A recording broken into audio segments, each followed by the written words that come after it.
Specify చేశారు 3. అతనేమన్నాడు, శ్యామ అడగగానే, అయ్యయ్యో ఏమిచ్చినా నాకు సంతోషమే, నాకేం పెద్ద కోరికలు లేవన్నాడు. ఆ సమాధానం తీసుకొచ్చి బాబాకు చెప్పగానే ఉగ్రుడైపోయాడు బాబా. కొండ తీసి నీళ్ళ కొండ ఇసిరి కొడితే పగిలిపోయి భయపడిపోయేవారు అందరు. శ్యామ వణికిపోతున్నాడు. బాబా సరాసరి గబ గబ గబ నడుచుకుంటూ ద్వారకమ్మ ఎదురుగానే కదా ఉంది, వెళ్ళిపోయి గట్టిగా అరిచాడు, మక్కా మదీనాను చూసి వచ్చానన్న గర్వమా అనేప్పటికీ హజీ సిద్దిక్ ఫాల్కి అర్థం కాదు. నన్ను గురించి ఏమనుకుంటున్నావు? నీవేదో గొప్పవాడివని, పెద్ద హజీవని గొప్పలు పోవచ్చు ఏమిటేమిటో వదులుచున్నావే. నా దగ్గర నీ ఆటలు. ఖురాను చదివి నీవు తెలుసుకున్నది ఇదేనా? మక్కా మదీనా యాత్రలు చేసితవనే గర్వంతో నేనెవరో తెలుసుకోలేకున్నావు అని చెప్పి బాబా ఇంకా తిట్టి, బాగా తిట్టాడు. అందరి మధ్య ద్వారకామాయలోకి వచ్చాడు. ఆ క్షణం ఏమవుతుంది ఎవరికి ఏమో అర్థం కావట్లేదు. అక్కడికి వచ్చిన తర్వాత విచిత్రం ఏంటంటే, ఎవరో మామిడి పండ్ల బుట్టను తీసుకొచ్చారు. వెంటనే ఈ తండ్రి ఏం చేశారు చూడండి. మామిడి పండ్ల బుట్టను తీసుకొని దానితో పాటు ఒక 55 రూపాయల దక్షిణ, 55 రూపీస్ హజీ సిద్దికి ఫాల్కి పంపించాడు. అతన్ని లోపలికి రానిచ్చాడు. ఆ రోజు నుంచి సిద్దికి ఫాల్కే బాబాని యథేచ్ఛగా దర్శించుకోవటం ప్రారంభించాడు. ఎంతో సంతోషంతో బాబా వద్ద కాలాన్ని గడిపాడు హజీ సిద్దికి ఫాల్కి. ఈ కథ చాలా అద్భుతం. విచిత్రమైన అంశాలు, విచిత్రమైన తత్వాలు, విచిత్రమైన సన్నివేశాలు ఉన్నాయి ఇందులో. 9 నెలలు ఎందుకు బాబా అతన్ని ఎదురు చూసేటట్లు చేశాడు అంటే, మరి అతను మక్కా మదీనా చూసి వచ్చిన వాడు సామాన్యమైన మనిషి కాదు, ఆధ్యాత్మికంగా ఒక స్థాయిలో ఉన్నవాడు.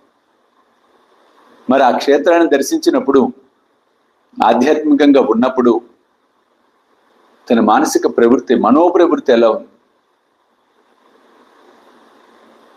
బాబా పరీక్షించాడు. ఆ తర్వాత కాలిబాట దగ్గరికి వస్తావా, ఇరుకుబాట అంటే దేహం మీద వ్యామోహం ఉందా లేదా, అమ్మో జారి పడతాయి, ఎందుకంటే అక్కడ ముళ్ళు బురద అన్నీ ఉంటాయి. ఇతను వస్తా అన్నాడు. 40,000 ఇస్తావా అంటే ఇస్తాను, 4 లక్షలైనా ఇస్తాను అంటే ధనం మీద కూడా వ్యామోహం లేదు. నాలుక రుచి మీద ఏమన్నా వ్యామోహం ఉందా? అందుకు ఆ పర్టికులర్ ప్రశ్న అడగటం జరిగింది, ఏం తింటావు? కొలంబాలో ఏది ఇచ్చినా పర్వాలా అంటే అక్కడ ప్రదర్శన పలికే విధానంలో అహంకారం అన్నది కనపడింది. అహంకారం అంటే ఇక్కడ అది తప్పని కాదు. ఆ తొందరపాటుతనంతో పదప్రయోగం అనేది కూడా చాలా ఇంపార్టెంట్. నేను చేశాను, నేను చెందాను, నేను ఇచ్చేస్తాను, నేను తింటాను. అక్కడ అటువంటి ఆధ్యాత్మిక వ్యక్తి మాట్లాడవలసిన మాటలు ఏమిటి? పదప్రయోగం ఇంపార్టెంట్.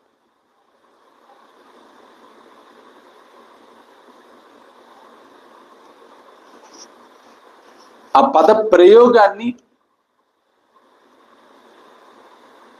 వాడే విధానం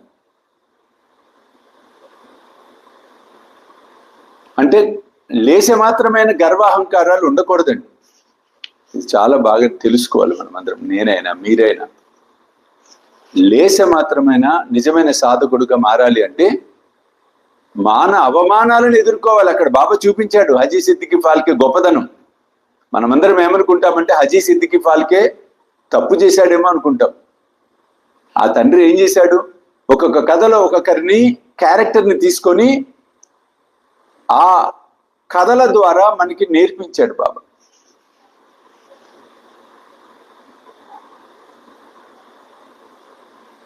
ఆ కథల ద్వారా తెలియచేశాడు ఒక సాధకుడు, ఒక భక్తుడు, ఒక మనిషి ఎలా వర్తించాడు.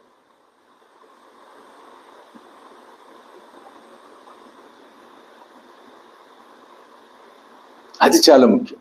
ఈ కథ ద్వారా మనకి చెప్తోంది బాబా అది. ఆ తర్వాత చూడండి, అన్ని రకాలుగా ప్రదర్శనలు అయిన తర్వాత 55 రూపాయలు పంపించారు. మామిడి పండ్లు పంపించారు. ఇక్కడ మామిడి పండ్లు ఎందుకు పంపించారంటే, మామిడి చెట్టు అనేది శుభ సూచకం. శుభకార్యాలప్పుడు మామిడి తోరణాలు కడతాం ఇంటికి.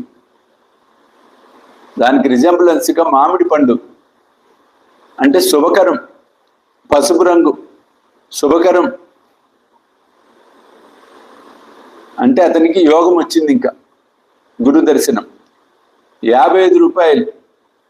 పంచభూతాలు, పంచప్రాణాలు. పంచభూతాలు, పంచప్రాణాలు, పంచకోశాలు, పంచతత్వం.